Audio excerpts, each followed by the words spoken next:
Welcome to Pragna life. పనస పండు శరీరంలోని గ్లూకోజ్, ఇన్సులిన్, గ్లైసెమిక్ స్థాయిలను నియంత్రిస్తుంది. ఫలితంగా రక్తంలోని చక్కెర నిల్వలు నియంత్రణలో ఉంటుంది. పచ్చి జాక్ ఫ్రూట్లో గ్లైసెమిక్ ఇండెక్స్ చాలా తక్కువగా ఉంటుంది. ఇది డయాబెటిక్ రోగులలో రక్తంలో చక్కెర స్థాయిలను నియంత్రించడంలో సహాయపడుతుంది. జాక్ ఫ్రూట్లో యాంటీ ఆక్సిడెంట్లు, vitamin A, C, riboflavin, magnesium, potassium, రాగి మరియు మాంగనీస్ పుష్కలంగా ఉన్నాయి. జాక్ ఫ్రూట్ తీసుకునేటప్పుడు అతిగా తినడం వల్ల హాని కలుగుతుంది. కాబట్టి పరిమిత పరిమాణంలో తీసుకోవాలి. మీ రోజువారీ ఫైబర్ అవసరాన్ని తీర్చడానికి అరకప్పు లేదా 75 గ్రాముల జాక్ ఫ్రూట్ తినవచ్చు.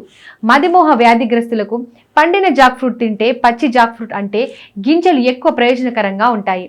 ఇది తక్కువ చక్కెర కంటెంట్, చాలా తక్కువ క్యాలరీల కంటెంట్ కలిగి ఉంటుంది.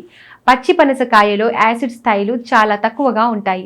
కాబట్టి మీరు రోజు తీసుకునే కార్బోహైడ్రేట్ స్థానంలో పనస పండ్లను తీసుకోవచ్చు. ముఖ్యంగా అన్నానికి బదులు పనస పండ్లను తిన్నట్లయితే చక్కెర స్థాయిలు నియంత్రణలో ఉంటాయి.